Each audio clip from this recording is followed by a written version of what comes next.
Hey there, folks. This is Screen Watching. It is the first podcast since the 2025 Oscars, and boy, do we not really have a lot of thoughts about that. But here's what we're doing on the show. We are doing the reviews, because we do that on a podcast. We look at the TV, we look at the movies, and we express our opinions on both formats. So we've got Simon Foster here who joins me. He talks about the movies. I'm Dan Barrett. I talk about the TV.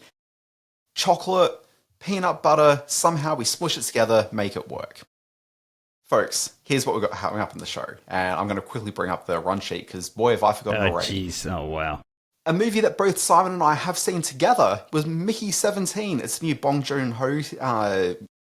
What would you even call it? Simon, I think, has a very specific word he wants to use for it. Very specific word. We'll get to that F word in just a moment. It's a sci-fi comedy in the vein of maybe a lot of his other films, sort of pre-Parasite. So it's kind of getting back to what he used to do. But we're going to talk about that movie. We're going to talk about the new Disney Plus live-action Marvel series called Daredevil, Born Again. We're going to delve into... I've got 3 Oscars hot takes, and they're not the hot takes that you get from anywhere else. So, folks, stick around for that. And we've got a bit of what else have you been watching? And that's the other movies or TV shows, from new releases to old stuff to just the things that have been in front of our eyeballs the last few days. Folks, this is Screen Watching. Let's get to it. This is not like TV, only better. Television! Teacher, mother! Secret lover. What, that's it? That's your movie? Well, I said that I had an idea for a movie.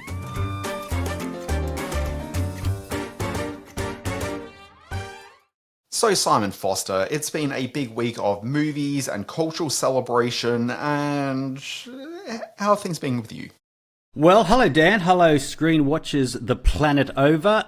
Things have been pretty good this week. Yes, the Oscars happened and they kind of came and went. I know we've got some spin on that. I did find out from a small sampling of people that I spend most of my days with that they are in agreement on my hair thinning. I've known these people for about a year now, and they say from when I started in my day job to where I am now, they can see more of my pale scalp, were the words they use. So that was a shock to the system. I'm getting old, and we're here to talk about that at length on Screen Watching. No, we're not. So there we go. So that was my week. Yeah, big shout out to anyone in Australia, but particularly in Queensland, who may be without electricity right now, as is my mum, who just sent me a text about how they've lost power. Oh no, yes. It'll date the podcast, but there is major cyclone activity on the east coast, or the upper east coast of the Australasian Peninsula. It's actually like a mid-area at the moment, Simon. So it is. It's sort of southeast Queensland, isn't it? And upper New South Wales. To our international listeners, that is beautiful countryside, and isn't usually impacted by the worst of our tropical storms, but they're getting it this time. And boy, by all accounts, it's pretty nasty as we record this. So our thoughts and prayers go out to the people of the region. All right, Simon, we've got our obligations out of the way. Let's dive right into the reviews. The first film that we're going to take a look at is Mickey 17, which is playing in cinemas right now. On Earth, nothing was working out, and I wanted to get the hell out of there. You're applying to be an expendable? You read through the paperwork. Yeah. I should have read through it. That's it. Mickey, deep breaths, fill your lungs. Imagine there's an unknown virus in the air, and you're sucking in every single microscopic particle floating around. All the viruses. So good? Bong Joon Ho earns the right to make a movie like Mickey 17 because he just won a whole bunch of Oscars. This, with Parasite, this is exactly the kind of movie that filmmakers, since films were made, get to make when they've won an Oscar. Every major filmmaker who's had success, like Bong Joon Ho has had recently, has done this. Can we rattle off some of the examples? My favourite, of course, is Steven Spielberg's 1941. Kevin Costner made Dances with Wolves a huge Oscar-winning success, so he went off and made The Postman.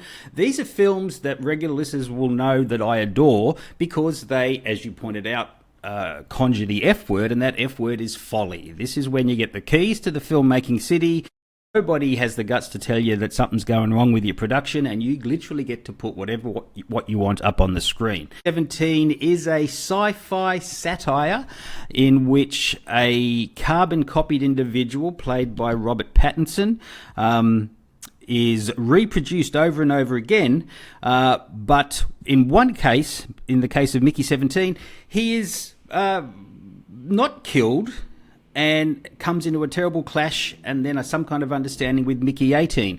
There's a whole lot more going on here. There's a Mark Ruffalo character who's obviously a bit of a sort of Trump takedown. There's Toni Collette as his all-powerful wife. There's a series of scientists who struggle with the morality and the philosophical elements of this sort of conundrum set in the future on a distant planet. There's a point in the film, very near the end, or what I thought was going to be the end of the film, where Toni Collette leans in and says, "I've got an idea." And my heart sank, because up to that point, this was a movie that was full of ideas, but didn't really maximise or make the most of any of them. It didn't need another idea. It needed Bong Joon Ho and his co-writer, Edward Ashton, to drill down on the ideas they'd already created and make something of them. I really struggled to connect with this film in any meaningful way. It's a satire about the working class sort of rising above their status and taking back some of the control of the world, and that kind of seems very timely at this point in time. But in the guise of Mickey 17, it struggled to make any real impact with me. And it looks great in parts. It's a very dark film, and there's some great special effects involved. Notably the creepers, these giant Slater-like creatures that live on this distant planet that are as a mass rising up to fight against the Mark Ruffalo regime. But what it all meant, or was it very funny? I'm at a bit of a loss. In fairness, I've been trying to fight against the Mark Ruffalo regime for quite a while. He's everywhere at the moment. He's everywhere. That's not true. I like Ruffalo. You like your Ruff. Yeah. Yeah, he's all right. And he's, I don't know about this one, but he brings a strange sort of angle to his character in this. But as you said at the start, you and I saw this together on the mightiest of mighty screens, the Darling Harbour IMAX here in Sydney. So it had... Not the mightiest of mighty screens. Oh, the mightiest screen in Sydney these days is the Screen X, or all three screens, but sure, go ahead. At Campbelltown, it's a hell of a screen. So there was every opportunity for us to be razzle-dazzled by the look and the intellect of this film, but we kind of looked at each other afterwards and went, folly. What are your thoughts, Dan? So, look, neither of us went into it. I think this movie's got a couple of problems. So the problems that I'd cite with it is that there is ostensibly 3 leads in this one, which is 2 of them played by Batman himself, Robert Pattinson, and then the other one played by Naomi Ackel.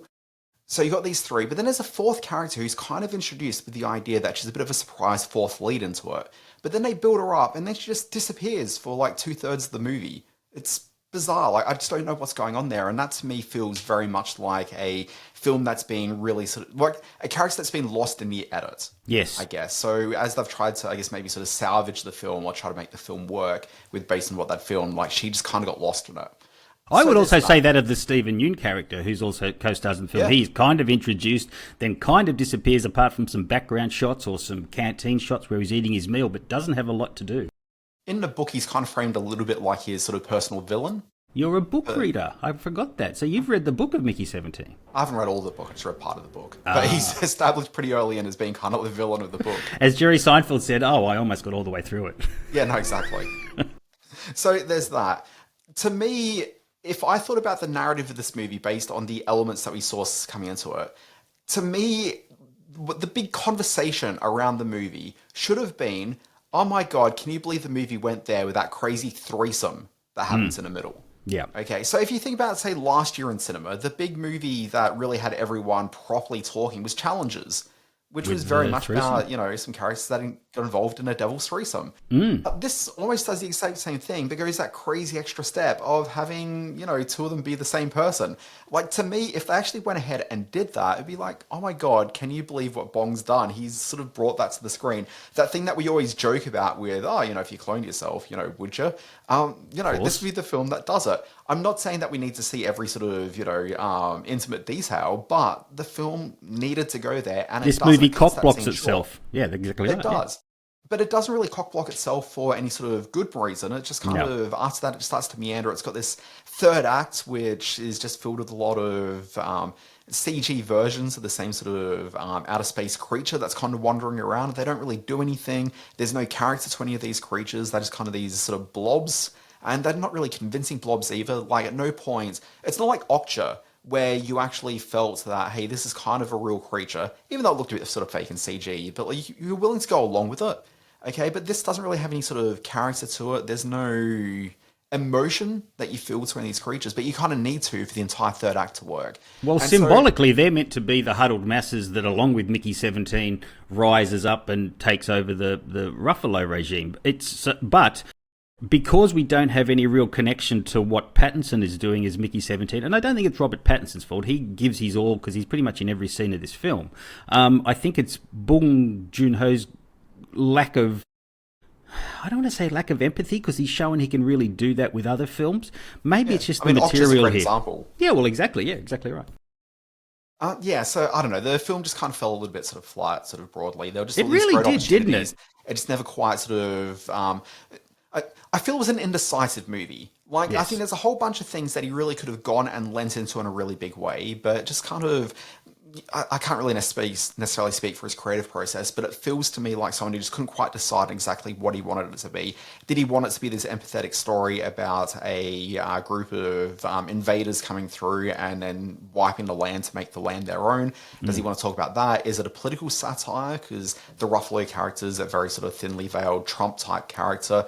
Like, is that what he's trying to do? Like, is he trying to talk about the large-scale weed conversation of, you know, what does it mean if you are dying or being sort of recreated as a clone? Do you, like, lose yourself in that? Like, what is a soul? Like, there's kind of an interesting... There's so many angles that it could have gone down that I don't think he was able to realise, or that he might have realised it in the script stage, but Warner Brothers kind of pulled the reins a bit on that, because it is a film that feels very much like it was tinkered with at length in post-production. The point that you make that it falls kind of flat, that was very noticeable at the screening we were at. The IMAX crowd, the film sort of petered out towards the end, and I'll never forget, in a packed IMAX theater, there was one guy up the back who clapped, and then there was this murmur. Then there was this murmur of titters saying, "Oh, really? You're clapping at that sort of thing?"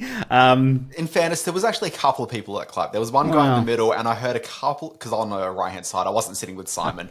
I heard a few people sort of not too far away from me that started the clap, but when they realised no one else is jumping in, it seemed to fade out very quick. And I'm watching very carefully how this plays out on Rotten Tomatoes, because the film festival launch of this film towards the end of last year earned it a 90% rating on Rotten Tomatoes.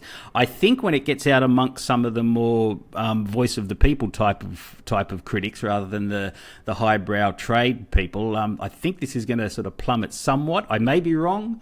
I have spoken to a couple of people, and we met one of your friends after the screening who was sort of high on the film. Maybe this just didn't connect with two old white guys like us, but I'm keen to see how it runs out its course. Well, look, I'm looking on Rotten Tomatoes right now, and this is Saturday, the 8th of March at 10:30 in the morning, and it's sitting at 79%. And you know what? I think 79% isn't unfair.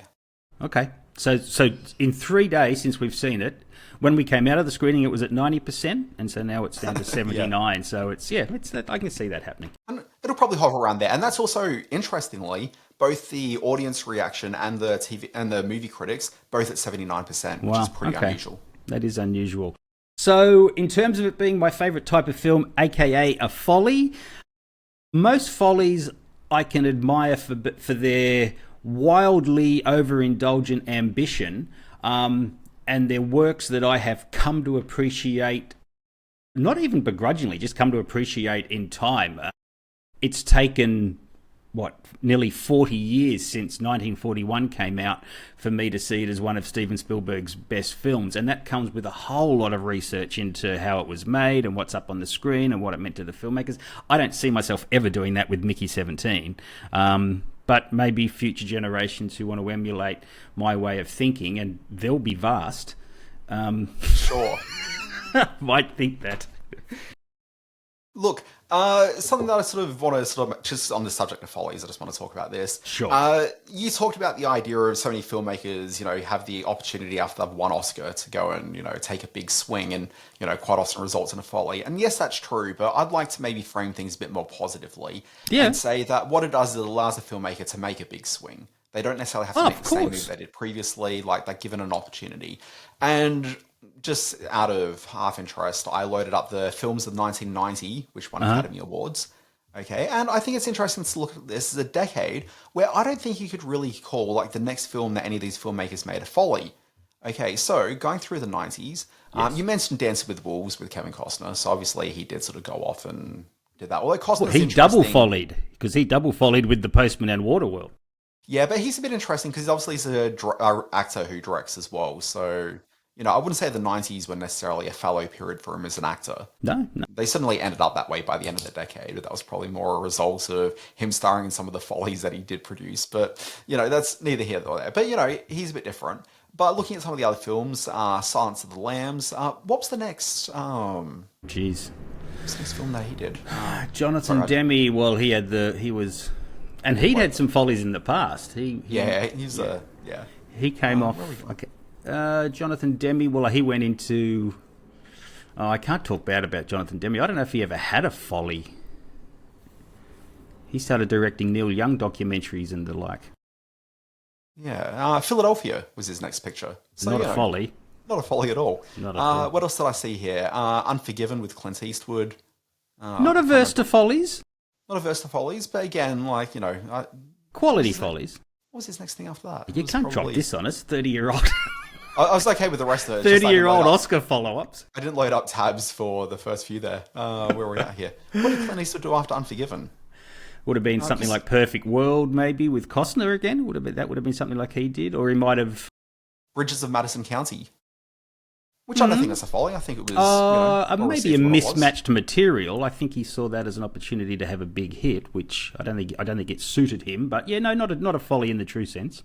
A swing. 93 Schindler's List. I'm pretty sure he followed that directly with one Jurassic Park. He made Jurassic Park prior to Schindler's List, and they both came out in that year. So yeah, I can't remember which one came out first. Maybe it was Jurassic Park and then Schindler's. Spielberg's already had his great folly, the aforementioned 1941. Yeah. Forrest Gump, you've got... Boy. Yeah, but his next film was Castaway. Castaway. Zemeckis' folly would have been that some of the early CGI stuff, Polar Express... that came after Castaway, though. Yeah, of course. No, absolutely. Off the back of Forrest Gump, he's doing Castaway and Contact. So I'm not sure which one of those two came first, but... Yeah. Castaway came that. first. Braveheart, Mel Gibson went off to make The Passion of the Christ. Folly. See, now to me, that's a massive folly. Maybe a successful folly, but only I was going to say a wildly successful folly, Simon. A wildly successful folly. I would love to folly that hard. But that is, and that might be the exception that proves the rule, could it? Because there at no other point in his career or few filmmakers' career could they get a movie like Passion of the Christ off the ground. But his folly also proved to be an artistic triumph and a commercial success. So that might be the exception that proves the folly rule. Yeah, if we're looking at, say, The English Patient, which came in 96, the next film he's doing is Talented Mr. Ripley. So... But there's not a folly in every director, though.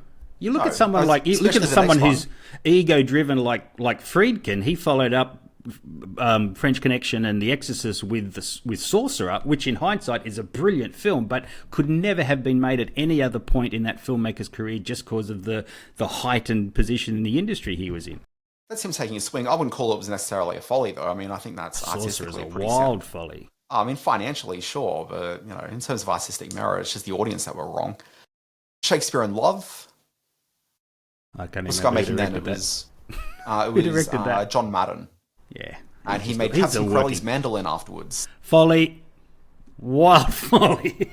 And then American Beauty, which I forget what the next film Sam Mendes made after that. Was it Road to Perdition? Yeah, probably Road to Perdition, maybe something. Yeah. I think he went back to the theatre for the while. Yeah, like I say, not every director has the ego to pull off a folly. So, I'm going to put that under T-shirt. Do you have the ego to pull off a folly? You're going to get some very interesting conversations around the streets. Folks, let's move on. We're going to look at the new Marvel TV show. It's called Daredevil, Born Again. Thank you for finding the time. Well, I will admit, it's not entirely unpleasant seeing you again. A lot of time has passed. By the look of it, you've come up in the world. I could say the same about you. The mayor serves his city. I can see you're not entirely convinced. Can you blame me? Simon, Daredevil is back, and it is back in a way which is probably one of the more interesting things to happen in the pop cultural landscape in the last couple of years, because... Okay, it is interesting. Well, Marvel has been dominating media, and it has sort of reshaped, I guess, the Hollywood blockbuster quite a bit in the last, decade and a half now. Okay, I think we're hitting like, was it 17, 18 years since Iron Man came out. So, it's been doing this for a while, and we've seen a lot of Marvel product come through. Within all of that, there's been definitely a Marvel house style that's kind of carried through. But the area where that house style wasn't really applicable was in this sort of brief period during the 2015, 2018 period, where they struck a deal with Netflix to create a couple of Marvel TV series. They were approaching Marvel TV in a very different way to the movie. So where the movies were characters like Thor and Iron Man with people sort of flying around and smashing people and seeing sonic booms coming out of all that and cities being destroyed and whatever, the TV series were very much their street-level heroes. So they looked at characters like Daredevil and Luke Cage and Jessica Jones, and characters which certainly did not have really a profile around. Daredevil probably being the biggest one because of that Ben Affleck movie in 2000, 2001, whenever that came out. But broadly, these were characters that weren't really known, and they took the opportunity to be on a streaming service with little-known characters and take some sort of... I wouldn't necessarily call them sort of creative swings and lifts, but really an opportunity to do something that's a bit darker, a bit more adult. Yes. And that's the approach they took with it. When you watch that first season of Daredevil, and I'll admit there were 3 seasons of Daredevil, I probably tapped out after 2, I think, and it wasn't a complete lack of interest, but it was just guys fading interest. When you watch that first season of Daredevil, it really came at it from a really interesting standpoint. He didn't have a costume. He was just some guy getting around in dark clothes and a bandana for the first half of that season. Like me in high school. Yeah, and they very much so. And then they approached the action sequences. Sorry. Yes, Murphy? What are you after? Okay, one sec, Simon. All right, I'm back for good now. Mm-hmm. I had to go and see a My Little Pony musical number. And bribe her with food. That's exactly it. So I gave her some crackers, and she is very good now. Ice cream with Nurofen on it. Haven't thought about that one, but, that's later on this afternoon. That's more like a, post-dinner treat. Okay, banner, costume, that's it. So they introduced the costume about midway through that season, and everything kind of gets cracking at that point going forward and became, I wouldn't say traditional superhero fare, but maybe became a little less sort of out of the box than I think that first half season of Daredevil had been. So they did that, but the real sort of innovation with that series in 2015 was that it was about the fight sequences. Okay, it wasn't like your standard superhero thing. I know that you love your Zack Snyder and all that sort of nonsense. Yes, I do. One of the things that really frustrates me with that one is that all the action sequences are kind of exactly the same. There's lots of slow motion. There's lots of gritted teeth. It's fake. It doesn't feel authentic to me. I just do not connect with it at all. But I connected with this because essentially all the shots are basically just a guy who's got no costume or anything to speak of. They don't slow motion anything. It's just a guy who, he comes up across the henchman, they get into a fight, and then they don't cut away. There's no tight shots or anything. You're literally just watching this guy punching on. Yeah. Gets the guy down, and then there'll be another guy, and another guy. And then what happens when you're going along and you're tiring and you just see this guy go, oh my God, I've got to keep on sort of persevering and getting through it. There's a scene, I think it's in the 5th episode of the first season. It might be a bit earlier in, but it's this infamous scene, which is the hallway scene. And it goes for, I think, about 5 to 8 minutes. And it's literally just Daredevil coming into this drug den, all these, heavies who are all punching on. And it's just this one take of him going down this hallway into all these rooms and getting into fights. And a nod to Old Boy, shortly. That's the famous scene from Old Boy, yeah. No, it absolutely is. But it took it on as its own, and it's sort of appropriated within this sort of superhero genre. Okay. But like Marvel stuff never really sort of learned from that or got better than that. It just kind of like that was kind of that peak for that. So that's happened. But I did promise that this is something which is doing something different in the Marvel Universe, which is that this is the first time in Marvel we've seen them kind of reboot a character. So if you think about the fact Marvel's based on comic books, the thing that happens in comic books is that you'll have a book that'll run for like quite a few years, and then they'll decide, hey, look, this book's been running for a while. We need to rejuvenate it. Let's give it a new creative team, so a new writer and artist and pencilers, inkers and anyone else coming onto it. Sometimes a new editor comes on board. Like they'll kind of reboot it. And so they'll start it out. So the fantastic Simon Foster, which has been running for 7 or 8 years, they'll reboot that and it becomes Simon Foster issue 1.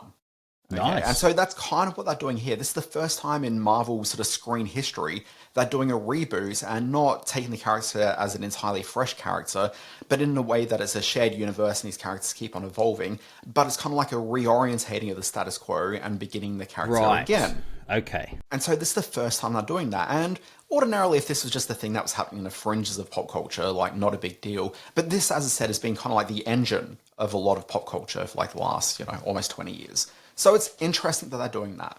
So they've taken the name Born Again from a storyline from the Frank Miller comics from the 80s of Daredevil, but you don't need to know about any of that because, most contemporary comics fans probably don't really remember that anyway at this point. It's been a while.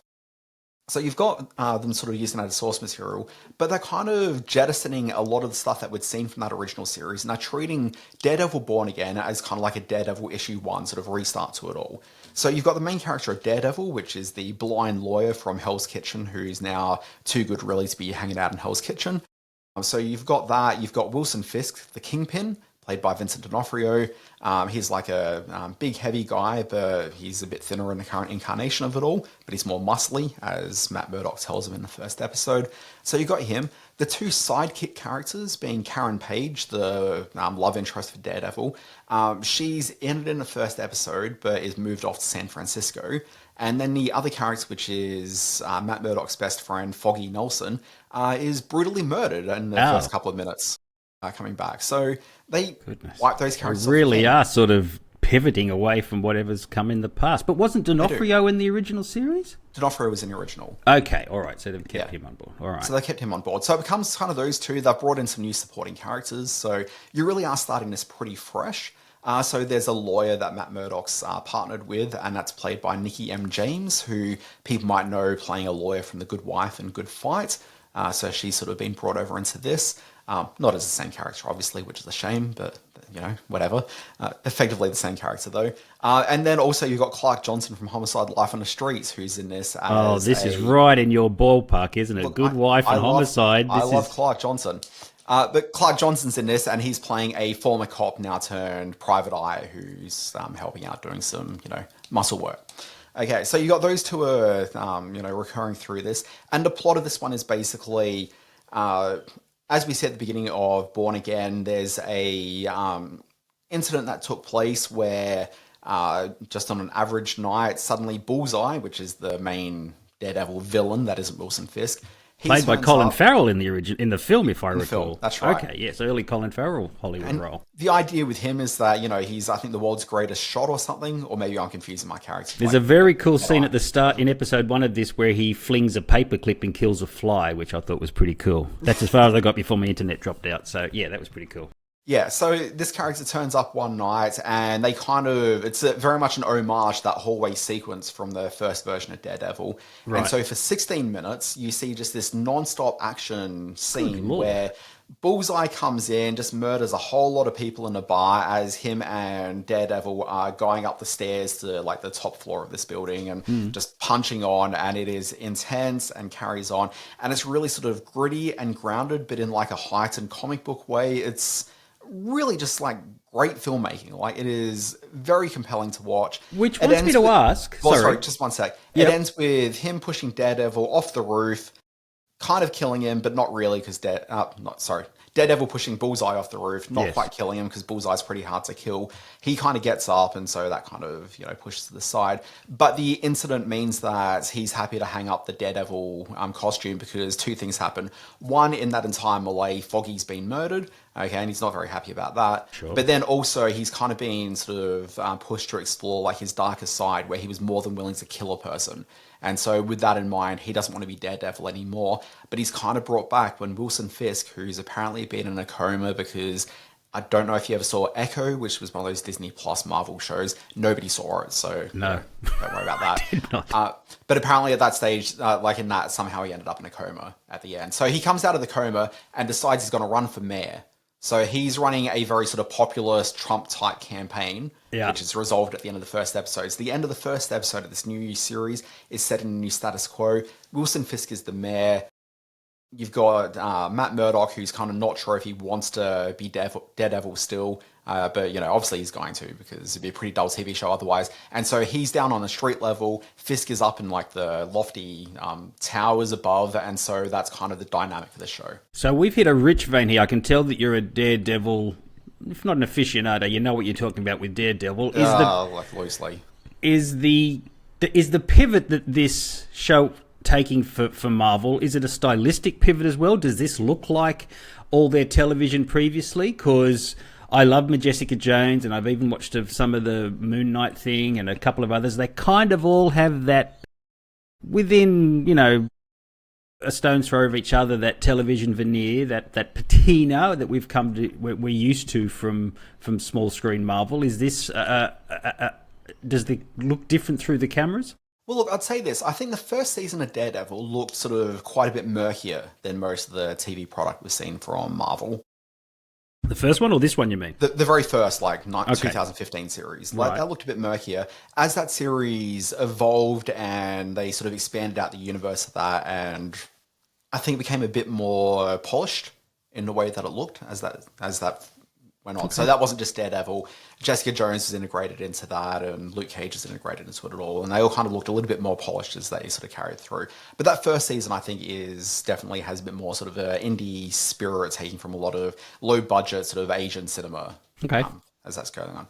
So you've got that. I think it gets a little bit glossier, and certainly by the time that you're seeing the Disney Plus era of the Marvel TV shows, things look a hell of a lot more glossy and look like the big budget Marvel movies, but in TV serialized format, which is where you see Moon Knight. Now, what's interesting is that Moon Knight, which is a little bit of a troubled production, okay, and I think sort of didn't come out particularly very well at all, two of the people that ended up bringing into that was Justin Benson and Aaron Moorhead. Sure. Now, these are two indie directors who, Simon, you know, but other people may not. They came about some indie films called Resolution, Spring, The Endless, and Synchronic. Also, they made another film about 2 or 3 years ago called Something in the Dirt, which is the only one I haven't seen. I really quite like these guys. You're a fan, yep. I connect with their vibe pretty well. Nice. If you haven't seen The Endless, that's probably, I think, the best of their films. Well worth checking out that one. But they've been brought back for this because the one thing they proved on Moon Knight was that they could get a production back on track and can actually, keep the train on the rails. To use the exact same they have metaphor. a fresh vision. I'm excited, even if I don't agree with you on all their films. I'm excited by what they can do with their stories and their camera. So that's a plus. Yeah, so they've been brought on board here because, again, this became a bit of a troubled production. They filmed a bunch of episodes, and the idea of the series was supposed to be that they were getting away from limited series, and it was going to be a, I think, 18-episode Daredevil weekly series that would continue year after year, like it would be in this ongoing, weekly proposition, as opposed to, these 6 to 8 episode shows they've been doing up until now. They got a couple of weeks into production. Things were not working. They sort of shut everything down and brought back in Justin Benson and Aaron Moorhead to try to get this back on track. And so they've done that. You look at their work in this first episode, and it is, I think, the best that I've seen Marvel really ever be.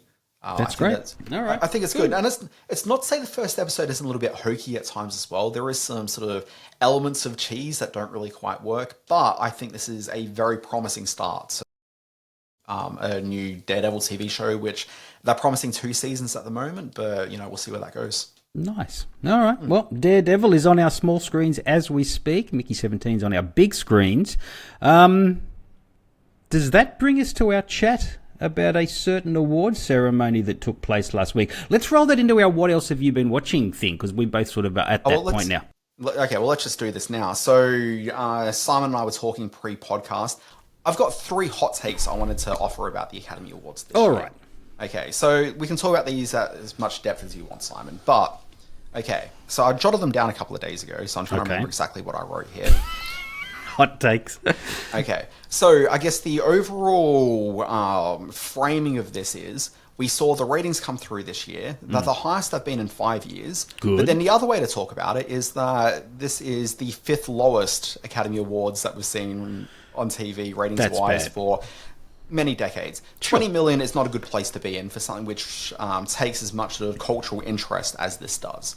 Okay, like there's been, there's podcasts about the Academy Awards, there's hours upon hours of conversation on TV about the Academy Awards. Sure. Like the amount of press coverage, the internet coverage around the Academy Awards, it should be doing better than like roughly 19 million people watching it. Okay. No, it should. Like you look at what the show was doing pre-pandemic, and it was rating about 6 or 7 million people above that. You can make the argument saying that, well, everything is lower rated these days, okay? But you also that was going to be my question. Is it the top rating look, award show? That would be a better comparison. It is, but I mean, it always should be. Like, sure, yeah. At the same time, like all award shows have kind of diminished. Yep. Okay, and my overall thought is that the general idea of, praising celebrities, there's only so much of an audience for that these days. And I think that when you've got other viewing options, you're never going to get the heights of what you're getting ratings-wise in, say, the 1990s. Okay, but you should still be doing better than 20 million. Yes. Oh, sorry, you should be above 20 million. Like, they didn't even hit 20 million. Like, it's just not quite there. Look, so we've discussed this at length previously, and I'm going to have a comeback for some of these, but I don't disagree with you. I'd love to see more people watching the Oscars, absolutely. When we're talking about the impact of 90s rating figures, we're talking Titanic, we're not talking Anora. So there's going to be a pivot on some of these points, but I'm not going to disagree with you. I would rather see more people watching it. Yeah, there should just be more. So look, the overall framing is that there's something wrong with these Academy Awards that they need to fix and actually bring some more audience interest in. This is the first year in history we saw Hulu live simulcast the awards. Oh boy, and that did not there go were some well. technical problems, okay, but even so, like it only really ended up adding, I think, like 1.3 million subscribers on top, and viewers on top. And the problem with that is that some of those people may be people that are logged in multiple times to try to watch during all the technical issues. So, but wasn't that your pitch in the past that this should go to one of the streamers to watch live? I remember us discussing this previously. Oh, my pitch should have been probably that it should be on TV and on one of the streamers. Like, yeah. I mean, if that's what the conversation was, I may have been making a case that as the awards become more niche, then maybe it just becomes a proposition for streaming. But, at the moment, if you're trying to get a mass audience, you want to have both live streaming as well as broadcast. And so that's fine, but ultimately it should be doing better. You look at the fact that it picked up barely 1 million more viewers with a stream, a live simulcast stream, and then you look at, say, the Super Bowl, which picked up 13 million people on their stream. Like, it's substantially more. So, like, when they pick up, like, 10% of their viewership, like, it's they're the flyover states. None of the flyover states are watching the Oscars. All of America watches the football. Okay, but I mean, this is part of the problem, though. Like, I mean, everyone watches the football. Like, the Oscars are never going to reach like 130 million people. But I think that there's easily a world where we could start seeing like 30 to 40 million people turning in. I hope so, yeah. I think that's possible. What I think that the last 2 years have proven is that you don't need a big movie to necessarily anchor these.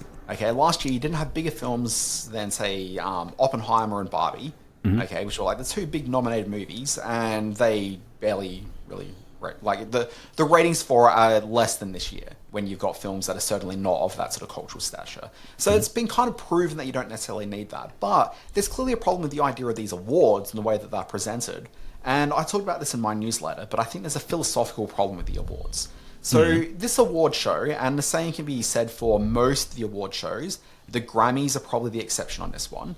Okay, but the philosophy for those is we're televising the event that's taking place in the theatre where they're handing out the awards. Yep. But I think that needs to think about it a bit more like the Grammys do, which is that we're producing a TV show which is about the handing out of these awards. Okay, Right. it's a difference in approach to it. So if you watch the Grammys, it's a very vibrant TV program. It's like a concert. We were watching it. We discussed this the other week, where we're like 50 minutes into the broadcast, and they've given out 2 awards, but they've had 6 performers.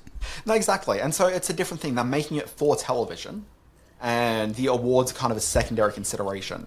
If you're going to broadcast the Academy Awards on television, it needs to be a television program. It can't just be what they're doing. This is a not a Pandora's box, but this is a challenge because it doesn't have the visual excitement of live music, which the Grammys has. Wait for my next thing. So, I remember back when I was watching this, when I first started watching these award shows seriously, and this is the glorious time period known as the 1990s, where you had great filmmakers like Anthony Minghella. Look, going back to that time period, my remembrance is that the shows weren't just all on the stage, because I think pointing a camera at that stage for what turned out to be 3.5 hours is just a bit long. There used to be packages. They'd throw to packages. You'd see people talking about, the art of costuming, and you'd see sort of people in costume warehouses. There'd be montages of stuff. That's visually interesting and actually engaging. People tuning into this aren't necessarily there for lavish musical numbers. Have a couple through the show, but it doesn't need to be like the reason you're doing it, because that's not this award show. This is about movies. Show the production and celebration of the movie making process. Instead, it's just all on the stage. It's not actually showing the world of movies and cinema. You think about this year, which was very much the overall conversation. Well, there were 2 conversations happening. One was, hey, look, Los Angeles has been hurting. Let's, do something. Why, during the show, did we not see any of Los Angeles actually through that? We saw it in a really terrible opening montage sequence at the very beginning, where, they barely... 2/3 of which was in the Golden Globes opening montage as well. Yeah, well, there's that. So, why didn't you actually go heavy into that and show some, do live crosses out of the theatre to stuff happening out on the streets? You could give an award, out on the street somewhere. It doesn't necessarily need to be in the theatre. Okay, get out there. And my thinking is, movies and television, certainly more television than movies, but it shouldn't necessarily be this austere thing where everyone's kind of locked away, because this is the culture of the masses. Okay, people can go to a cinema right across America, right across the world, to go to see the same entertainment. It's not like Broadway in the Tony Awards, where it's things that happen around a 4 or 5 block sort of radius. This is a purely accessible medium. So why not actually do live crosses to, outside a cinema in Alabama? They could do a musical number out there, they could give out an award there, fly out your 5 nominees to sort of be there, a small crowd. Do something, find a way to liven us up and actually get it out sort of into the people. Make it a TV show that's worth watching. Obviously, I'm going to take counterpoints to that's taking the acceptance speech moments, that's taking all of that out of the theatre. Why does it become an event to go to the theatre to and broadcast from the theatre and see the glamour of the movies, which is what it's been about for so long, when you're on a street corner in Alabama? I don't disagree that there should be more... I'm flagging that as an idea. I'm just saying you get it out of the theatre. It shouldn't be all out of the theatre. Use that as your main sort of base. But if you're doing an award where, interest is pretty limited in awards, so, an animation short film or something, okay, just get that out into the world and sort of find a way to gussy that up. It doesn't necessarily need to be outside a cinema in Alabama, but just be a bit more creative in thinking about, what does this award represent? How can we actually sort of present this in a really interesting TV-friendly way? And in the boom years, that's what Billy Crystal did. His montages and his getting out on the... And, doing that was a plus. Even Letterman did that in the 1 year that he did that. There was some stuff outside the streets. Not that we should hold the Letterman one up as a shining light, but we still talk about it. But we still talk about it, exactly. I know, exactly. So, yes, look... don't disagree in principle with what you're saying, but there's a fine line to run where you run the risk of undoing the very fabric of why the Oscars is the #1 award show. Yeah, but at the same time, if people aren't watching it, then maybe we need to actually think about why aren't they watching it. And I'm not hearing any solutions at the moment. Which I would suggest more people watch the Oscars than have seen Anora, which shows that the ceremony is... Okay, I'm going to run through 3 of my hot takes here. Actually, is this even in my hot takes? No, I want to talk about something interesting about Anora. Okay. So, the other sort of theme there was LA, but then the other theme was, hey, people should be going to the cinema to watch movies. This is sounding very much like our old-fashioned intermission too, which I'm quite enjoying. Okay. Something interesting that I learned about Honora during the week is that Neon, the company responsible for distributing the film, Yes. Okay, when they released the film, there's two interesting things. One, they've found that since Parasite onwards, so, looking over the last 5 years, and they've had a lot of nominated films, actually, Had a couple this they've had a lot year of nominated films and winners. What they found was that traditionally what used to happen was the film would be nominated and or win, and you'd see a massive spike at the box office. They'd bring it back to the cinemas, and you'd see like a lot of people checking out the film that they may not have watched in the past. Sure. Okay, that hasn't been happening. But there's been a massive amount of money where people are watching it on premium video on demand, so paying their $20 to watch it. Yep. So I think it's just interesting that you're seeing the, cinema might be the way they initially released the movie, but it's actually that home video that's really propping this up and giving it financial validity to it. So that's interesting. And also there was like the piece where Conan was on stage, and there was, I think, he was like slagging out on Netflix or something, I forget what it was. And then Sean Baker got up on stage and was saying, it's important to get to cinema, whatever.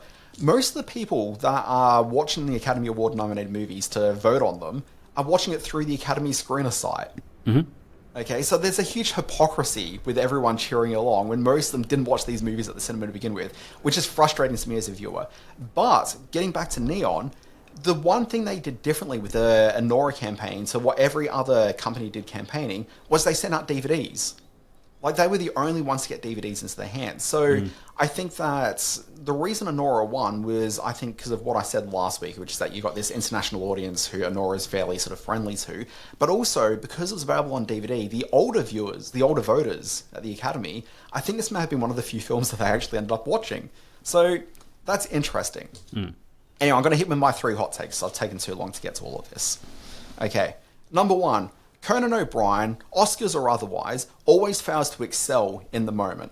I think about Conan O'Brien's career, okay, and like did you say fails to excel in the moment? Fails to excel. Wow, okay. So you can say that he was like perfectly fine at the Academy Awards. I'd say I don't think it was a failure, but I wasn't hugely into what he was doing up there because I kind of feel it was incredibly beige. But when he's got an opportunity where he's got everybody paying attention to him, he never really excels and goes like that extra mile. He kind of just does what's sort of expected of him.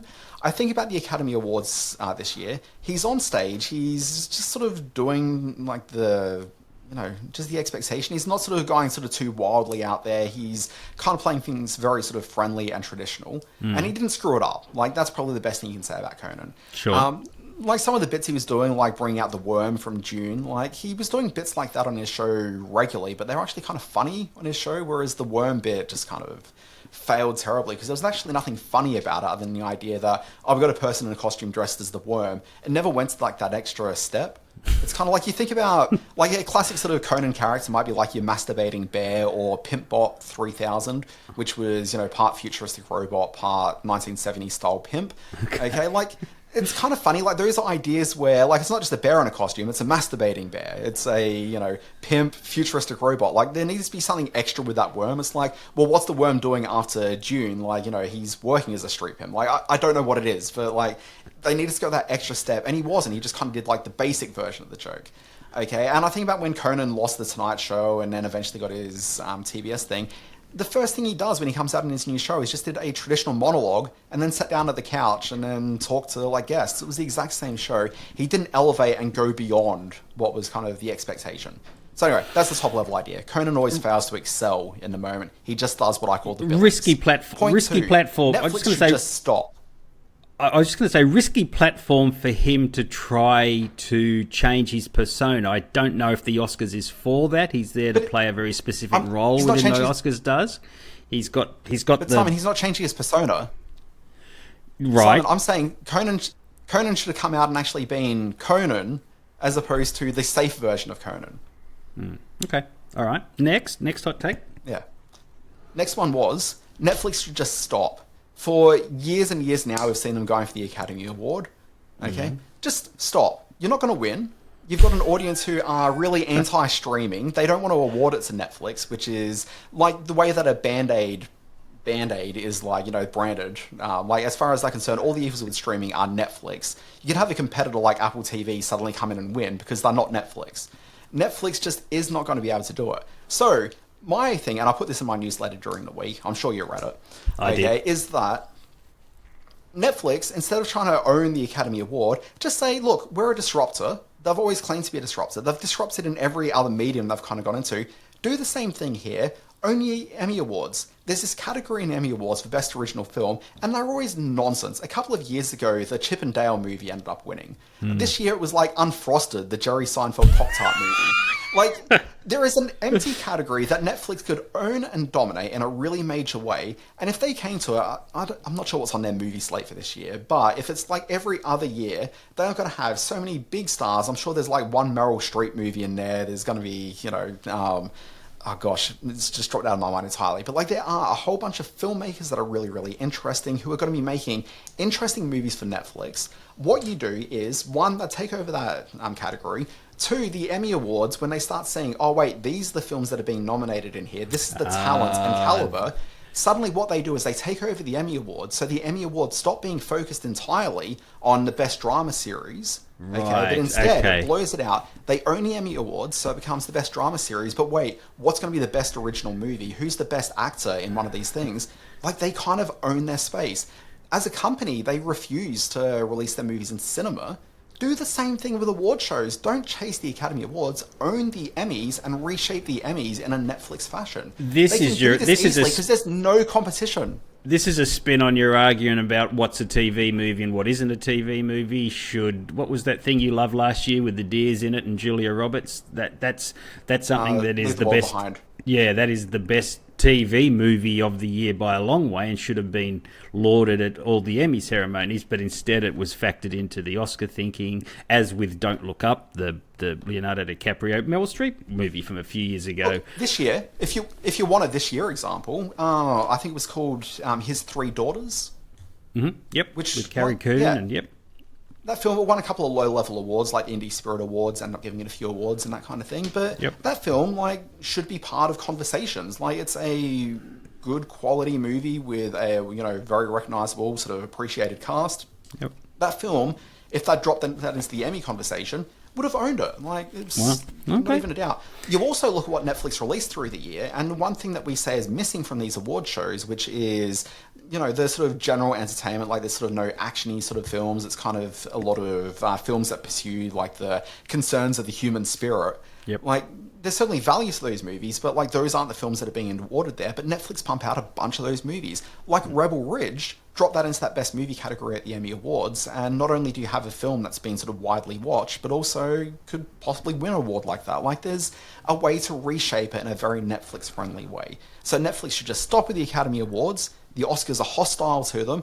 Go to where they're welcome and reshape it, and watch suddenly the Oscar Awards lose a bit of the prominence they have. Do you really think that the broadcast TV industry, the big three or the big five or whatever it is now, are going to open their award ceremony to the Netflixes and the Apples and the Amazons and risk losing whatever traction they have through the award ceremony by handing everything over to the mighty dollar of the Netflixes?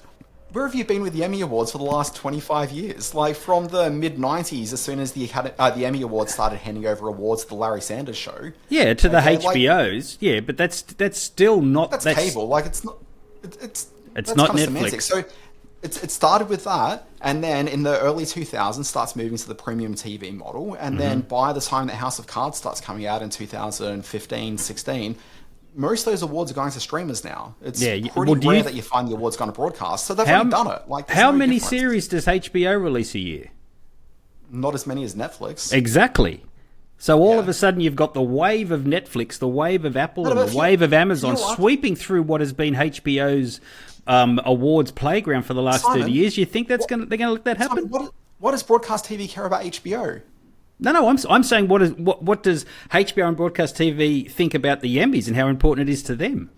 They're not going to open that. They're not going to open that to the whole wave of Netflix, Amazon, Apple shows that are.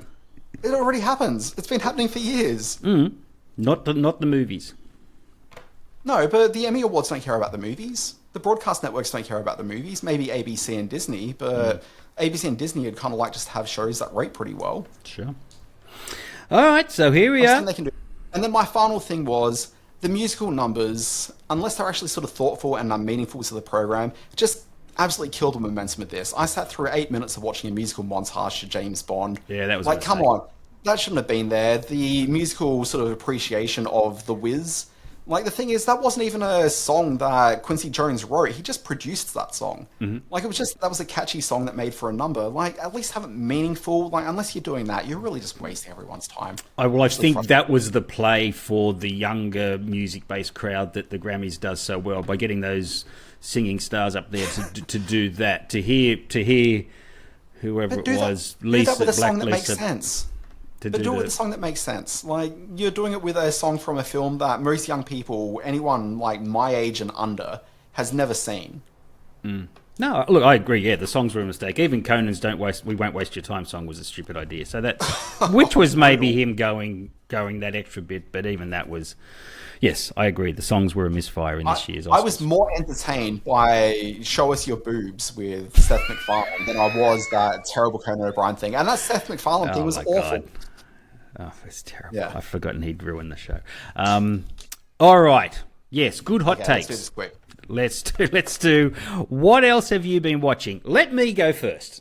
Yeah, because I've got a couple of fairly big releases around town. Hard Truths is the new film from one Mike Leigh, one of the storied elder statesmen of British film and TV. He started, a lot of his early stuff was in television. In this one, you have the quite brilliant Marianne Jean-Baptiste as a woman who is dealing with grief, and that grief manifests itself as a terrible personality disorder where she's abusive and quite openly hostile to everyone, from her husband and son to the young woman at the counter at the local grocery store and everyone in between, including her sister, played by the wonderful Michelle Austin. When this movie sort of turns on itself at the halfway mark, and Marianne Jean-Baptiste sort of internalizes a lot of that rage when a moment of realization impacts her about the grief that she's realizing. It becomes such a moving and powerful film, one of Mike Leigh's best.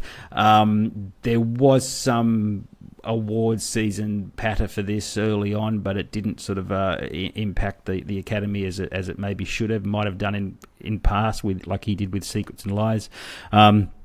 But Hard Truths is, exactly as the title suggests, a pretty tough watch at times, but a brutally honest and very human story. So wonderful film. The other thing I saw at the movies was the new film starring the beautiful and very funny Keke Palmer. It's called One of Them Days. It's a comedy in which she stars with, I guess it's pronounced SZA, S-Z-A, a singer who plays Keke Palmer's best friend in this. They lose their rent money. They're about to be evicted. It becomes a race against time to get the money back or some substitute for it, and about her finding love along the way. It sort of promises a frantic kind of LA Odyssey sort of comedy. In the end, it sort of turns away from that as an option, which isn't a bad thing. It's still very funny and quite a sweet ending as well. But Keke Palmer, who I just think is so beautiful and so funny and very talented on screen, this is a real star-making turn for her. I know she's already a star, but this sort of solidifies that. So, and a film that did quite well in the US, but you're never quite sure if these sort of African-American focused films are going to make their way to Australian cinemas. More of them should, but we'd never see any of the Tyler Perrys or anything out here of that. But this one is certainly the kind of comedy that's got enough in it for everybody. So I loved One of Them Days. Worth noting as well that SZA is a huge fan of the Wu-Tang Clan, has taken her name from the Supreme Alphabet, Simon, much like... listen to you. Somebody's found Google. Somebody knew enough to suddenly just look it up and learn the phrase Supreme Alphabet. Wonderful. But I was okay with the rest of it. That's cool. What have you been watching, Dan Barrett? What else have I been watching? I have started a little project for the month of March, which is March is for movies. So every day through March, I'm going to watch a movie, and I'm mostly just choosing movies that I've kind of always meant to get around to, but just never have. So wonderful. A lot of these are the films that were kind of around when I was a kid that I was just a bit too young for, or just kind of escaped me for whatever reason. So far this month, I'm 8 films in. I've seen After Hours, which I've never seen before. Wow. Can I just get a little bit of feedback on that? Because with the wealth of Martin Scorsese films behind him at this point in time, After Hours remains my favourite Martin Scorsese film. Not the best, it's not a Goodfellas or it's not a Gangs of New York or Taxi Driver, but it's the film I go back to of his more than any other and watch over and over again. I think much like some of his other films, which have been so heavily copied and, well, I guess sort of mimicked over the years, the impact of After Hours is maybe a little bit lost on me. Certainly, because, I'm in a post-Beau Was Afraid universe now. But, there's certainly elements to it which I really enjoyed, but, I'd kind of felt that I'd seen the gimmick, previously. Oh, but, I certainly know this is kind of really the first one to do that gimmick as well. So, I understand what I'm watching. It's just it didn't quite hit, I think, maybe in the way that I probably would have without that. I watched The Quick and the Dead, Twilight, not the vampires. Sparkly vampires? You love your sparkly vampires. Oh, you were telling me before the podcast that the 3 Twilight films, Breaking Dawn Part 2 is your favourite. Yeah, that may be true, but that's completely irrespective of talking about the movie Twilight, which is Gene Hackman, Susan Sarandon, and what's Paul Newman's name? Paul Newman. And also a very young Reese Witherspoon, who does a little bit of topless gear in the movie. Yes, she does. Which was not something I realised that she'd done. Okay. Anyway, moving on. What else have I seen this month? I saw Mickey 17, State of Play, which is a film that I have seen before. But are you reading your letterbox page? Yeah, I am. So 2009 that film came out, and I haven't seen it since 2009. State of Play with Gary Oldman. Success. Oh, wow, okay. Gary Oldman? Wasn't State of Play Gary Oldman? No, if Gary Oldman is the stage name that Russell Crowe's been using for a while, then sure. Oh, State of Play, yes. No, there was a Gary Oldman film called State of Play from back in the early 90s, I want to say. If you say so. But the film I'm talking about is from 2009 with one Russell Crowe, one Ben Affleck, and one Rachel McAdams. And a bit of Helen Mirren action there as well. Yeah. Anyway, all right. It's pretty good. Doesn't hold up especially well in this current age of journalism, because most of the films him just walk around complaining about bloggers. But anyway, moving on. I watched The Secret of My Success for the 1987 podcast that we do. Wow, nice. I saw a bit of a sneak peek of a little film called The Surfer, which, Simon, I think you may have seen that one as well. I was there right beside you, watching you gulp your water through the whole show. How much water do you drink watching a movie? Was that in honour of the surfer? Just every time you went underwater, you took a glug for the 40X experience. Your own 40X. He just looked so thirsty all the way through it. He really did. Yeah, I don't forget that. He was great in that. But yeah, that water really hit me during that 95-minute movie, because I hit about the 70-minute mark and I'm like, I might have made a big mistake. I really regret drinking that 350ml bottle of water. And then also I saw Foul Play, which is the Goldie Hawn Chevy Chase film from 70. Which I have adoring memories of, and as an early VHS rental, my family watched that ad infinitum. We thought it was such a big deal that you could watch and rewind a movie. That and Stripes. We always had Foul Play and Stripes in our house and always watched them. So I'll say that Stripes holds up much better than Foul Play does. Not in this household. My wife hates Stripes. She thinks it's a terrible film. It's her song of the South. Okay, sorry, I thought about 2 or 3 things I'd like to talk about there, but let's not. Folks, this has been Screen Watching. We'll be back next week. If you want to find more of us, Simon Foster's got a project he launched less than 24 hours ago. I really did, yes. My Screenspace site, which will still feature on the Squarespace page that I've had all these years, but it is primarily now a weekly newsletter. I launched it yesterday. I'd like to get your feedback, if it's positive, on the newsletter I sent out as a welcome to the new era of Screenspace. What were your thoughts? I like that my name was mentioned. It certainly was mentioned. And you can get that over on the Substack. Yeah, look, I'm excited to see this landing in my inbox on, a regular basis. Will you be? Because I'm actually really just copying the template you set up for Always Be Watching, which is your terrific newsletter about television and all things small screen. Mostly, there's some other stuff on there, but it's a terrific newsletter. Yeah. It's anything you get on screens, pretty much, but mostly sort of TV streaming type stuff. But yeah. So, as Simon said, you can find that one. That's at alwaysbewatching.com. Comes out 5 days a week, and you'll find 2 usually on Friday. Sometimes on Saturday morning if I fall asleep on the couch. How do you do a daily one? That's so hard. You're a prolific writer and a very intelligent one with a lot of connections, but sitting down to do the extent of work you put into your always be watching and always be streaming newsletters is admirable. Mine's going to be a weekly one, with reviews, new trailers, a little bit of opinion, a lot of pretty photos, and me talking about movies. So enjoy. Excellent. Hopefully you're into pretty photos. But folks, this has been Screen Watching. We'll be back next week with more. See you then.